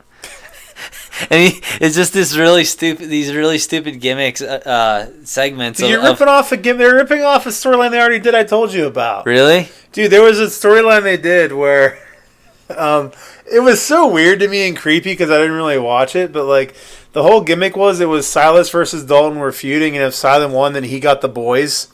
And he was going to make the boys into, like, real men. And I kept getting the impression he was going to fuck them or something. Dude, I remember you telling me this now. Every time I watched their segments, I'm like, is he going to fuck him in the ass? Like, I was like, I'm going to turn him into men. Yeah, but in this instance, Juice would be doing it for Dalton. Okay. They're like, you need to respect Dalton more and do a better job for your master or whatever. This has potential to be a hilarious storyline because, like, just the the segment, the vignettes, whatever they could do. Yeah. With them like doing stuff with the boys, it could be really funny. Yeah. It could be really fucking funny. And it's a good spot for Juice too, where I'd actually like laugh. Anyone but Juice would be great. Yeah. Well, yeah. Wait, what? Yeah. So Juice goes for Pulp Friction again, but then Bully comes down and kicks him in the balls. Dude, thank God Bully was here. I was getting bored with this match. Were you really? Yeah. Juice wins by DQ. Then Flip comes down, but Bully and Silas fight him off, and Bully grabs a cane. Then Joe Koff comes out and cuts a promo. What's he saying in the promo, Gable? He says that if you get a Wendy's right now, you get 4 for $4. You get to choose a sandwich. This promo's been going on forever. Why would he talk about it just now? It's my favorite promo. It's my favorite promo of all time. No. Fuck you. I get the Junior Baconator every time. Every time. I'm just not a Jew. I just go get like a good food from somewhere. It's true. Get a Big Mac and you're just as content. If you had cheat days, you're like, I can't wait for my cheat day. I can spend $1.99 instead of $1. I'm like, I'm gonna go get a Gobblerito. You're like, no, this is my cheat day. I can get the 4 for $4. Normally, I have to eat my rice that I spread out over a week. Or instead of the Gobblerito, I'll get down to Aldi and get like the discounted like tortilla shells, some 49-cent gravy. The worst gravy. thing I ever bought from anywhere in my life was whenever my niece stayed over and we went to Aldi to get taco fixins, and we got their fucking shells, and I opened them up and I'm like, cool, there's one shell and it's a giant crumb. Do you ever? It was horrifying. Did you? I threw them all away. Do you ever get the corn shells? I don't fucking know what that means. Love tortillas, like the regular fucking flour tortillas. Those are the best. And for some reason, I thought I saw this big stack of like tortillas. I'm like, oh my god, there's like 40 of them in one pack. That's crazy. And I get them, and they're corn tortillas. I'm like, oh okay. It can't be much different. It tastes like ass, dude. Really? It was awful. I thought it was going to be good. No, it was so bad. Never get the corn tortillas. You had 40 of them. Yeah, I think they're meant to be cooked. Oh. I'll never do that. Not that they're bad, not that like they're unhealthy to eat, but they're just like, I don't know. Okay, so what did he say? You had a fucking note for this. No, I know what he said. That's the reason I fucking fed you this. He said if you hit anyone with the stick. If you ever use the cane again. If you use the cane again, you're fired. This is a perfect example of how great Bully's selling of it was great. Like, dude, Bully was like, I don't know what to fucking do. Dude, Bully is so good. Yeah, he's so fucking good.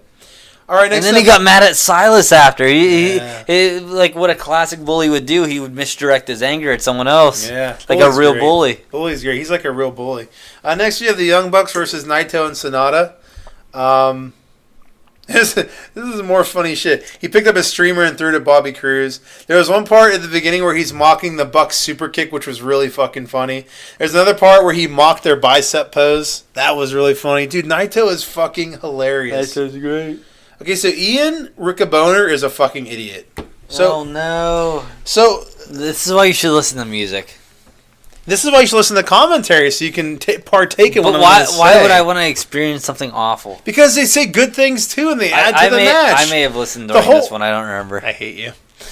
So, the Paradise Lock, right? Sonata has someone in the Paradise Lock, and they keep saying how, Sonata's the key master. He's the only one that can get someone out of it. I heard this. And then Ian goes, Culkin is the key master, right? And then Colt's like, it's Ghostbusters, Ian. and then Ian goes, you're a Ghostbuster, Colt. And then Colt goes, you got me good, Ian. And then Ian's just like, don't cross the streams. I'm like, what the fuck are you doing, Ian? Now you're just saying random shit because you're a fucking idiot. He sounded like such a fucking moron here. Bouncing all over the place. Dude, he sounded like a moron, and I got a note. Dude, I thought he said Kelly Klein. Kelly Klein's the gatekeeper or something. Yeah. Because that's her actual nickname, right? Well, yeah, because the whole like gatekeeper keymaster thing is like from a Ghostbusters reference. Yeah. And he probably said that too. That's irrelevant though. Yeah. But there's a call. I have a callback to this on the next Who's night. Who's the keymaster? You hear me? She's the next night. The gatekeeper. What? Kelly Klein? Sonata.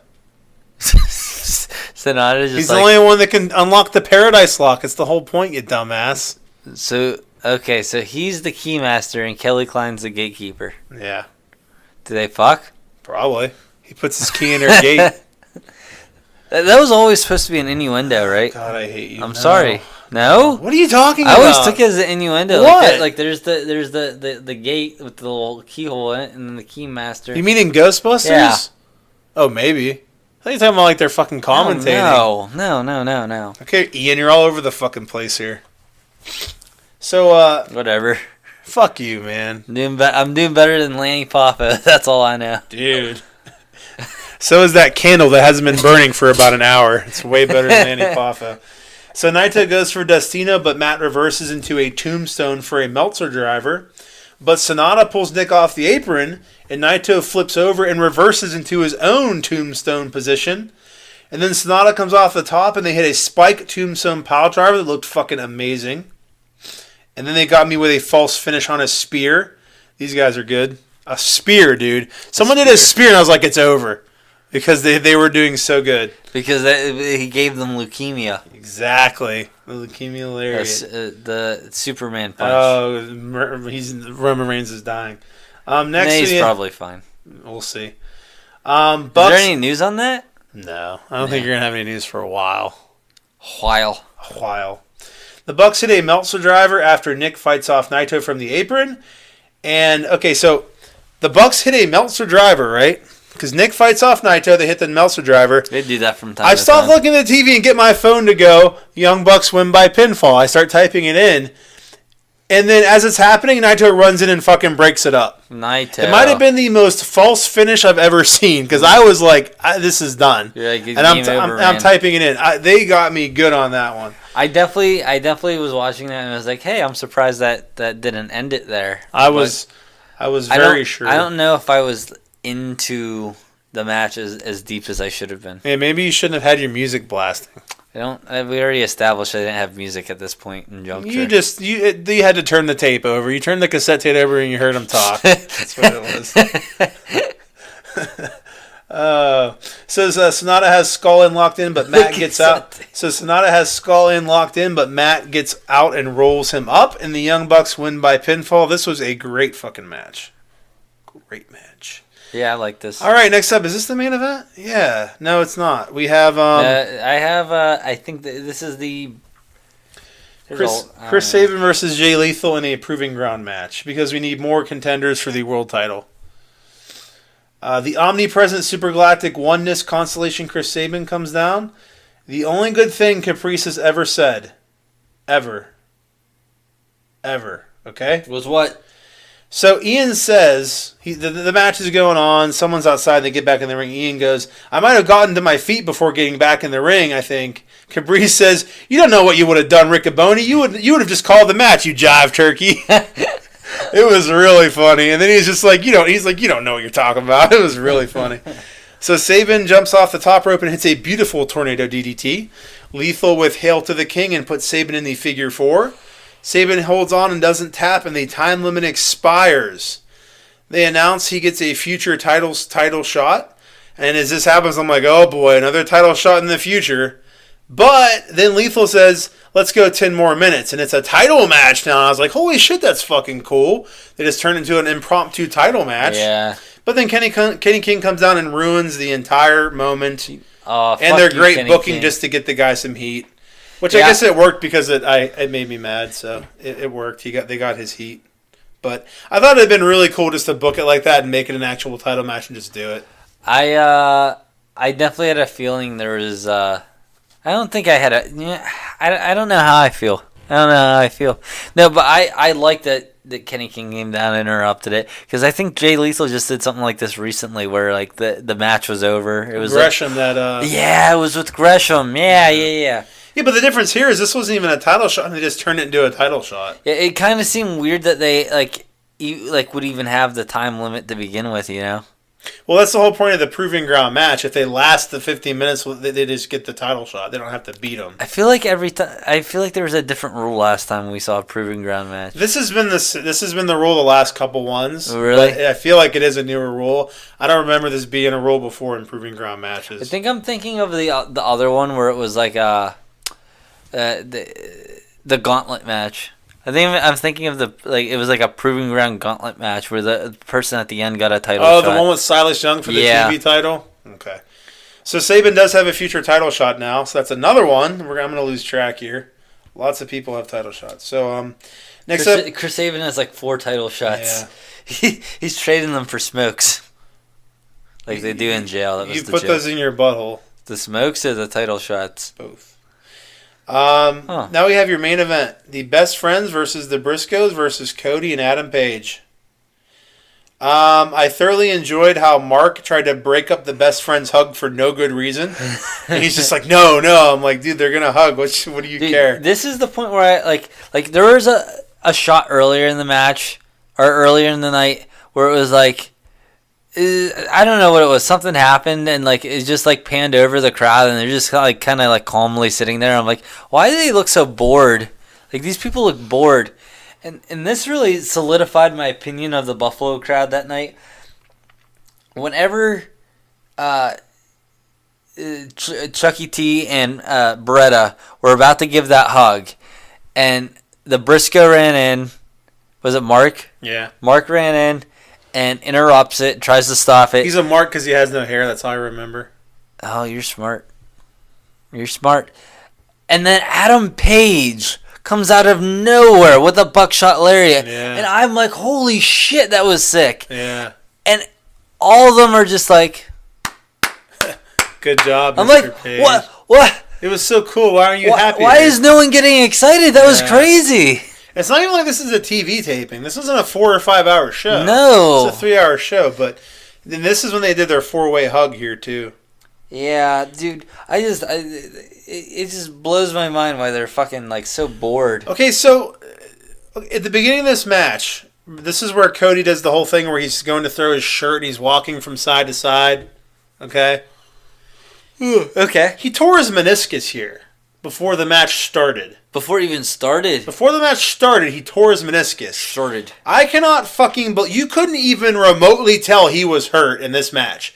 I watched this knowing he tore his meniscus and he blew out his knee in this match. Dude, I'm like, how is this mother... It's like he's completely unaffected by it. Like, I could not believe it. It was nuts. Like, insane. It was insane. I'm like, does that not hurt or something? Like... Remember I told you about the Tanahashi injury and you're like, no way. You didn't even believe me at first. Takahashi? Yeah, that's what I meant to say. Well, whenever you said it, I was like, well, if it happened, it's when he did that suplex and he landed on his neck. Yeah. But I didn't realize he was hurt when he took it. Yeah, dude, I remember watching that match and dude, like you said, I wouldn't have been able to tell in this match that he got injured, but like, it's really, I don't know, it's really weird the watching with and without the knowledge. Yeah. Awesome series of moves from Best Friends to Page, culminating in an awesome pile driver. I love the Best Friends. I think Chucky T, I think Beretta does it too, the way they do their pile driver. It's like really fast. They just pull them and fall down really fast. It looks really good. The ref gets bumped and the Briscoes start being mean. And then Mark hits Cody with the U.S. title. Jay hits Beretta with a chair. And then SCU comes down and takes out Jay. SCU. Let's see here. Best Friends hit the Super Dude Buster on Mark, and they win by pinfall. Dude, I the Super Dude Buster is apparently also called the assisted paralyzation. Do you fucking notice his neck? The assisted paralyzation. The assisted paralyzation. He killed that man. He's dead from the neck down. He killed that man. I don't know how he tucked his head so quick. Yeah. Microseconds, dude. Microseconds. Yeah. Dude, there's so many times you watch, if this would have been off a microsecond, he could be paralyzed. It's crazy. I love this finish, though. It's crazy. With the whole Beretta belt tease thing. And yeah. All that, even though... It doesn't happen. How's that even going to happen now? What? Are they still going to give him a title shot? It looks to me like he's not getting one now because he lost the juice. Yeah, oh yeah, you're right. Yeah. Yeah, why'd you have to remind me before we even got to that part? Speaking of which... Spoiler. Night 4, the November 11th show from Toronto, Ontario, Canada. Toronto. Yes, we start off with Caitlin Diamond versus Karen Q. Dude, I had no notes this time. The first note I have is Kelly Klein has big titties and is hot. Yeah. Karen Q gets Diamond in the Boston Crab. Karen Q wins by submission and qualifies for the 4-way. Then Sumi, Rain, and Kelly all end up in the ring and have a big brawl. Sumi cross bodies from the top to the outside on everyone. It's pretty obvious to me because Kelly is in this brawl with all of them, and she hasn't even qualified for that 4-way yet. You said bra? What? You said bra? No. See what I did there? No. Titties. Yes. So Kelly is in this brawl with all of them. And she hasn't even qualified for this 4-way match yet because her qualifying match is on ROH TV. I think it's pretty obvious she's going to win and be in this 4-way because she's like in the middle of it. Is that the one we watched then? What? Wasn't there one we watched? Or, no, she wasn't on our... No. No, she was... It was already recorded, but it's not ours. Yeah, so she's clearly going to qualify and because it's her versus Jenny Rose. But I can't imagine her losing it. Jenny Rose. Yeah, and then we got Rhett Titus in his hot-ass Speedo with a helmet and a big old hockey stick. He has a nice-looking hockey stick. Dude, is ours the one that leads up to Final Battle? I think some of it maybe. I think some of it's after Final Battle. Oh, yeah, it probably changes right after, like right when they went to Christmas mode. Yeah. Huh? Yeah. Look at all these notes you have. I have minimal notes this night. What the fuck? You ain't kidding, minimal. All right, so next up we got Chucky T versus Adam Page. Titus was funny on commentary as usual. Chucky T hits a standing sliced bread. He goes for a pin and gives a... This was so funny. He goes for the pin and looks right at the camera and gives this huge fucking thumbs up and smile. I remember that. It was funny. Yeah, and then he fucking kicked out, though. It was really funny. Yeah. Buckshot Larry and then a rite of passage reverse into a brutal-looking pile driver. The awful waffle gets reversed and Page hits the rite of passage. And Adam Page wins by pinfall. I'm not sure how I feel about Chucky T as a singles guy. Yeah, I mean, I like him more as a team, and I like Beretta more than Chucky T. Thoughts exactly. You nailed it. Yeah. Rhett Titus gets kicked out of the commentary position for Caprice Cole, which was fucking a downgrade. That's unfortunate. Next up, we have Vinny Marseglia and TK Orion versus Naito and Bushi. Vinny goes to give Naito a cutter outside. Did you... So Naito's outside the ring, and Vinny goes to give him a cutter, and he kind of jumps like he's going to use the apron to do the cutter. And I don't know if he slipped or something, but it looked like awful. This sounds really familiar. Yeah, and I was like, what the fuck just happened? Yeah, you're right. Vinny, I do remember this now. Yeah, and I was like, that was too bad. Yeah, it just looked unfortunate.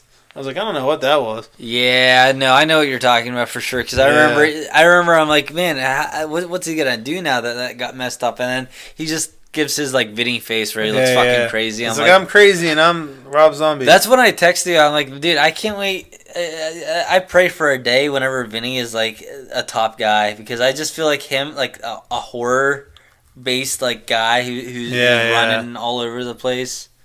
Yeah, he has a nice crazy gimmick. He's crazy. He's crazy. I love it. He's crazy. Do you think we'll ever see him be a top guy? He's crazy. Dude, with Ring of Honor, anything's possible. Jay was a fucking world champ. Jay Briscoe was a world champ twice. Huh. He's just not in that spot anymore.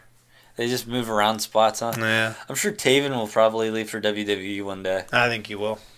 You do? Yes. We talked about this. Yeah. I could see the whole kingdom he going. Has the look. I didn't know that. You Dude, think he actually yeah, because I think the whole kingdom's going to go. I could see the whole kingdom going to Vinny. NXT. Yeah. Dude, definitely. Yeah, I could see the NXT really liking that. Dude, it's very Sanity-like with Vinny's gimmick. Yeah. And then TK Orion, dude, he's a big dude. He's like Big Cass. They would love him. He is big. He is Big Cass. It's just gonna happen. He is Big Cass. He does look like Big Cass. When I first started watching him, I was like, dude, it's fucking Big Cass, but better because it's not Big Cass. Yeah. So there's a really cool double team move by the Kingdom that Rick Boner called Red Drum. TK holds. It's really weird. Like he kind of has the guy behind him. He holds him on his own back, but he has his head pulled around like this. You know what I'm talking about? You remember this? And then the other dude does it. Vinny does a senton or a swanton bomb onto him. The crazy, like he's on his shoulders. Yeah. Yeah, dude. What's it called? Red Drum. Called it Red Drum. Yeah. I think I know what that is. Murder spelled backwards. Yeah, you nailed it. Yeah. House of a Thousand Horses on Naito, but Bushi breaks it up. I don't get it. What? Horses. Why horses? I hate you. Bushi has the ref tied up and spits at Vinny, but he ducks, and Orion takes the mist. Naito hits Dustino, and LIJ wins by pinfall. This is upsetting. Taven comes out, and they jump LIJ. And for some reason, Daniels comes out to help LIJ instead of Evil and Sonata, who are fucking there. But whatever. I'm like, why aren't Evil and Sonata coming out to help their team, their stable mates? But whatever. But the reason Daniels came out is because the next match was Daniels versus Taven, and I guess they wanted to go right into the next match. Hold on a second. Do you notice the spot with the whenever Jay taunted Evil to like this is on the outside of the ring? Jay like did something like real quick to taunt Evil. Yeah, maybe when we get to that match, I might have. Briscoes versus LIJ. Yeah, we're not there yet. We're on Matt Taven versus Christopher Daniels. Didn't you just say Briscoes in the last one? I did not. I did not at all. Dude, I swear you said Briscoes at some point. No, I did not. I said that Daniels came out. Hey, come on, just hold that thought. We're almost there. Is this the next one? You're like, this is my only note. Why couldn't you let me just give my only... You have one note. You have one fucking note and you fucked it up. Yeah, let's do this match. Then we'll do the Briscoes one next because that's the one that happens. We do mine, that's when and then we come back. Okay, so next we have the Briscoes versus Evil and Sonata. What do you have for this one? What's your note? It was good. What's your note? Come on, do it. No, we'll stay in order. I'll get mad. I'll get mad. So Taven versus Daniels, they go right into this match because they're all fighting out there. They really echoed the previous show where Ryan's like, let's do the match. And they're like, okay, you're the boss. So Dalton comes out for commentary and replaces Rick Boner. And then, I have a question for you, Gabe. Listen, seriously. Have you ever had a butternut squash soup? I think that's something similar to,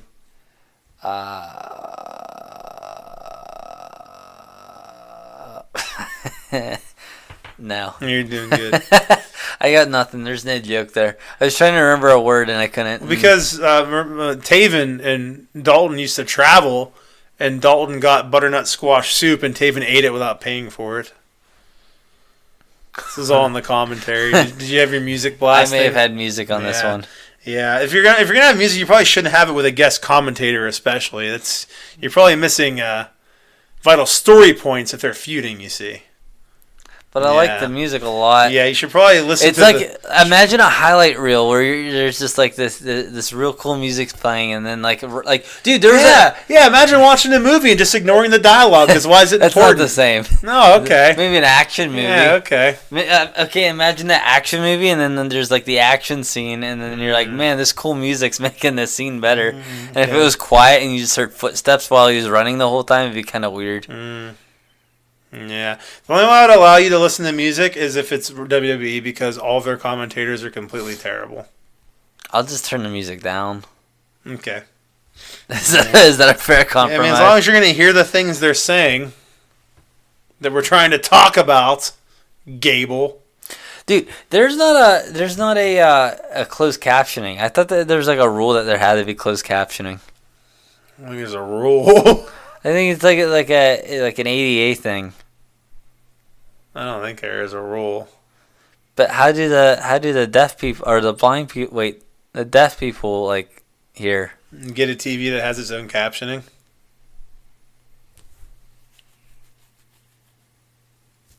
Do that. Okay, so Daniels hits Angel Wings, but Vinny and TK come down and distract the ref. Taven kicks Daniels in the ball sack and hits Climax. Taven wins by pinfall. A hard-earned victory from your Ring of Honor World Champion. That was pretty cool. Matt Taven. Yes. I'm Matt Taven. And then we have the Briscoes versus Evil and Sonata. Ooh, I watched this one. Yeah. What are you looking at? What? I was looking at that poster back there. This is We Can Do It. Dude, you better cut this bullshit out with ignoring the commentary. You need to stop. I already told you we were stopping. Calm down. You better stop this nonsense. I'm getting. You're gonna try it more. You're gonna try it. I know you are. You're gonna try to slide one in one match. I don't know, you're like no one's gonna notice if I do just this one match. I'll do it only on Chuck E. T matches. How's that sound? Chuck E. T solo matches. Okay, that is a start. That That's a start. We'll go there. That's a start. Baby steps. Literally like an almost non-existent match. Maybe happens once in a blue moon, but I guess it's a start. It's a start. We'll take it from there. Dude, I just liked it so much doing it. Yeah. It just felt good. It felt good. It felt good to watch. I don't know. Good. I got excited watching it. It felt good. Maybe I'll watch it once with and once without. It's retarded. Because you have all the extra time in the world to watch it. Oh, yeah. All right, let's get your fucking note out, you douche. The Briscoes versus Evil and Sonata. It's so forced now at this point. I don't even want to. They're going to be like, this was the note. This was fucking dumb. I know. It's not even worth it. I'll read it. I'm going to do your only note. All right. It was cool when Jay taunted Evil to come closer, right into fire of Mark's feet coming from between the ropes to the... Maybe you should read it. Yeah. So they're mainly there to remind me not to read verbatim. You talk like someone that is like trying to read the captions because they have ADA or whatever you said. What the fuck does that mean? This is why I get confused and just ponder for a second. So funny. What now? I hate you. No, but there's a moment on the outside where Jay is taunting Evil to come like a little closer to him, and it's because like as that's happening, Mark's already running from inside the ring and planning to hit a certain spot, so he steps right in the line of fire. I didn't even notice that. That's really cool. Yeah, Really dude, cool. like no one said anything, and it just kind of happened, and everyone brushed by it. I'm like, that was cool. Did no one see that? You're like, maybe I should be doing commentary. Maybe not I Caprice. And not Lanny Poffo. He's bad. He's good. Well, it's just because he has like episodes. That's why he. Maybe he's listening to music while he's recording. While he's watching. He probably does. What do you think about that, Lanny? What? I love Three Doors Down. Three Doors Down did that song Superman. That's a great song. That's called Kryptonite, not Superman. I knew what you meant. Ian Riccoboni is a douchebag. So, dude, you said that like 3 times tonight. Oh, he makes the same.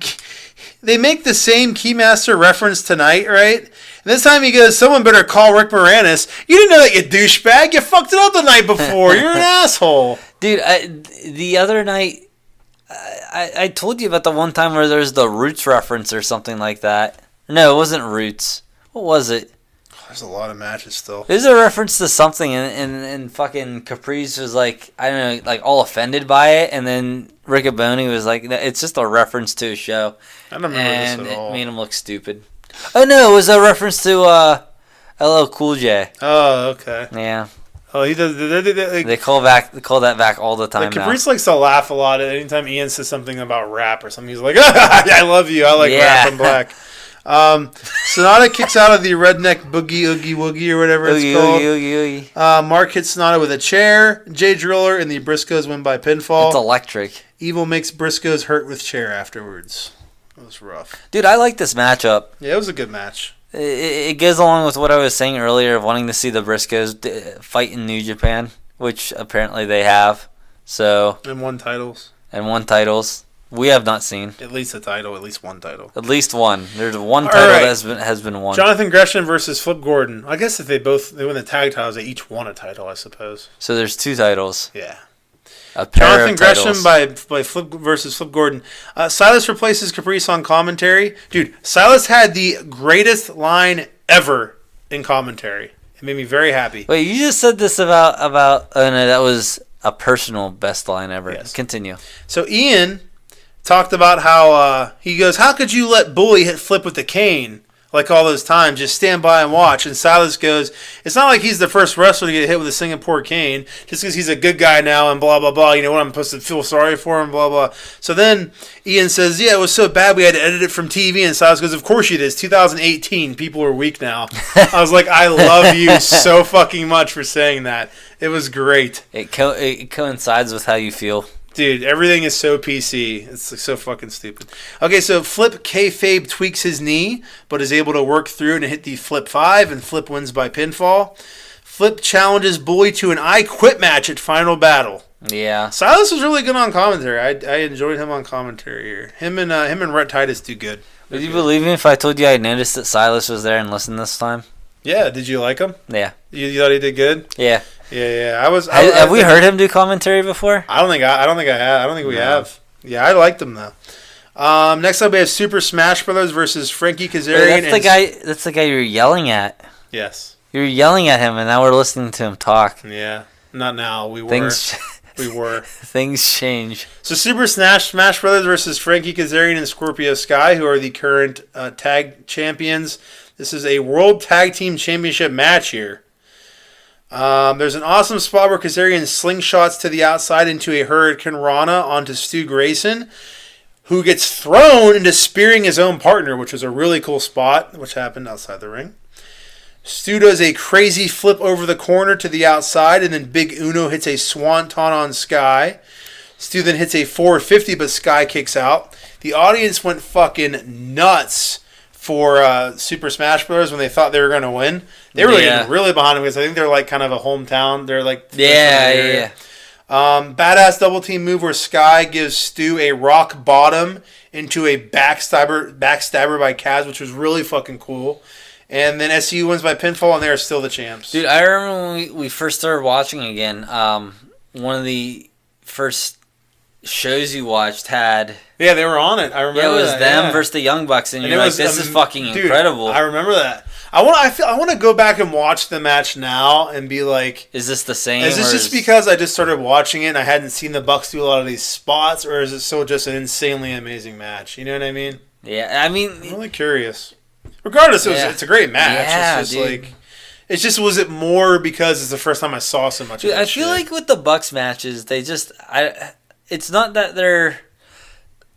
I'm not saying like boring or anything. I feel like there's definitely like almost like a pattern to them when they're on Ring of Honor. Do you know what I'm saying? Yeah. Like it's a little more diverse whenever they're on New Japan because they're working on like their Bullet Club storyline and stuff like that. But then whenever it's like Ring of Honor, it's just like there's like, okay, we're gonna see like some Meltzer drivers and.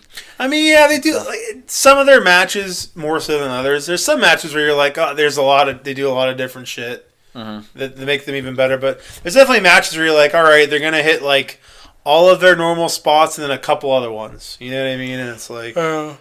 But next up we have Beretta versus Juice Robinson. There was a really funny inside joke by Caprice here, which is shocking. You remember how Triple H got injured at the Crown Jewel show? He tore his pec.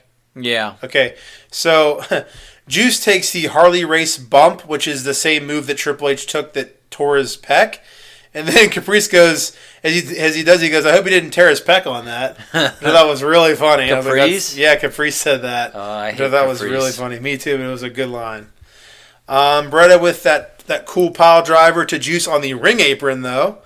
Both guys did a great job selling throughout the match. Beretta selling his ribs, Juice selling his back, and both just acting like they were exhausted. Great series of moves and reversals where they end up reversing both their finishers. Dude Buster gets reversed. They get into another pile driver. Juice hits Pulp Friction and Juice wins by pinfall. This was a great match. I really like this match. Yeah, this obviously was going to be that Cody match. Yeah. For being a last minute put together match, it definitely was a really good match. Agreed. I definitely would still like to see Beretta go against Cody, but I guess so would I. There's no point in it if he lost. Because he cut a promo afterwards, and they're even talking like, "What does this mean?" He beat the number one contender, so he's the number one contender now, right? So, and I think I even saw an article that Juice is fighting Cody at Wrestle Kingdom. So, I don't want to see that. I don't either. Someone needs to beat him then. We need to get on this. Someone needs to go up against Juice so that Juice is out. That's not going to happen. Why? Juice is annoying. Well, someone has to beat him then. But they won't because he's annoying and he's there to annoy me, so he'll stay there. You see? Now I see what you're saying. If you had to pick someone from New Japan right now to go up against Cody for that belt? There's so many. I know, it's hard. Dude, Naito. I'd love to see Naito and Cody. For the U.S. belt, though? I don't give a fuck. He was the Intercontinental Champion forever. Why can't he be the U.S. Champion? I guess it would just elevate the U.S. belt, huh? Yeah, there's nothing wrong with that. Fucking Ishii versus Cody would be great. What was that quote about the about the belt that you told me? I think it's not the belt that elevates the wrestler. It's the wrestler that elevates the belt. Is that you who said that? Yeah, that was something I heard on Taz show.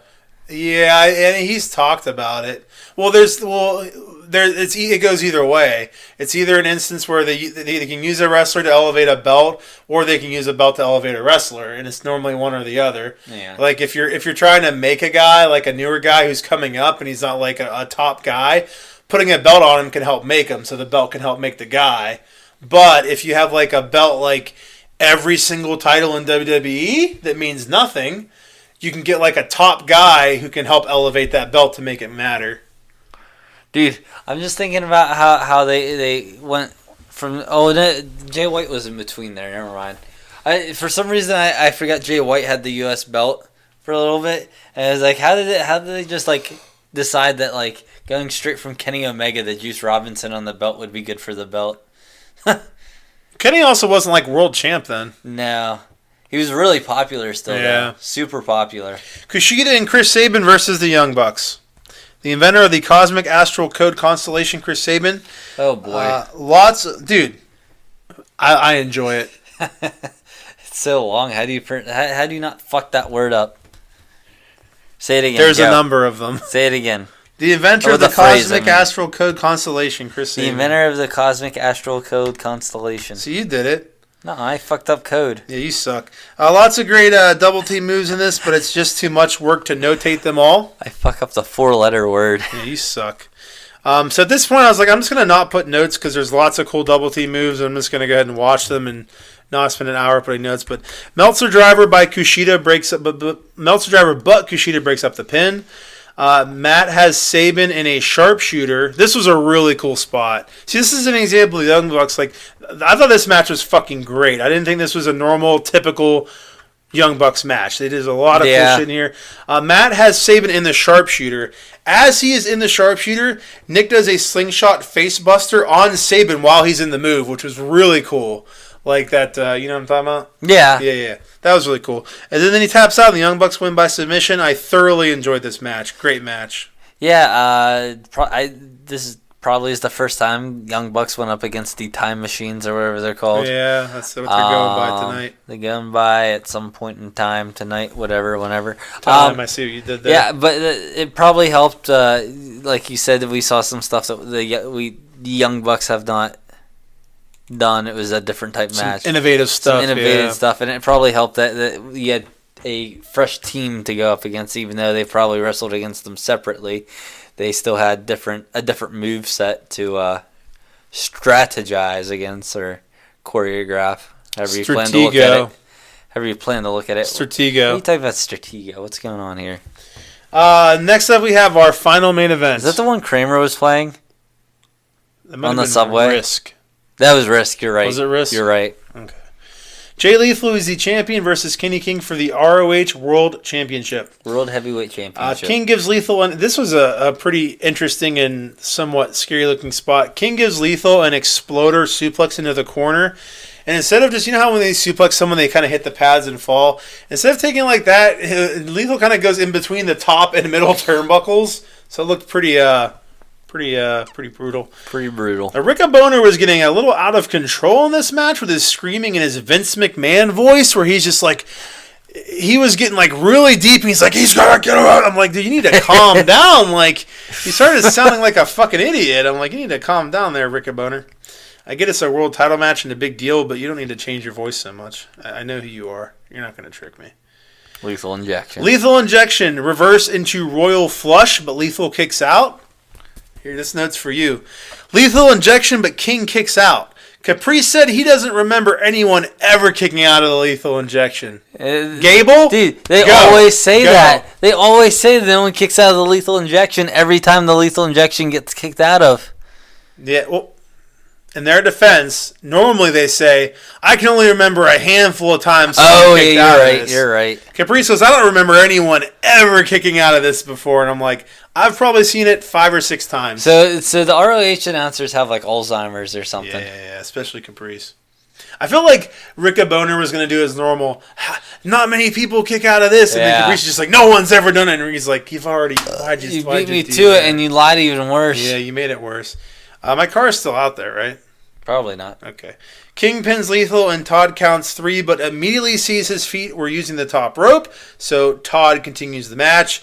Lethal Injection and Lethal wins by pinfall, and he's still the world champion. Yeah, I mean, I didn't see Kenny King getting a belt. Kenny was not winning this. We all knew it was going to be Lethal winning. That is it. We are done. That is all. Our next show is what, World Tag League The opening? first 2 nights of the World Tag League will be our next show, so it won't be a super long show because it's only 2 matches. We're going to review for these. We're going to review the whole shows, though, not just the tag matches, since we're only doing 5 total shows. We might as well just review the shows. If we just review the tag matches, we're going to have like a 40-minute fucking show. So we'll review both these shows for that. So make sure you follow us on Twitter at BreakroomBS1. Make sure you subscribe on YouTube, BreakroomBS. Subscribe on YouTube, and then give us money on Anchor and however that works. Yeah. All right, so we're out. So you guys have a good day and a better tomorrow. Thanks for staying up with us.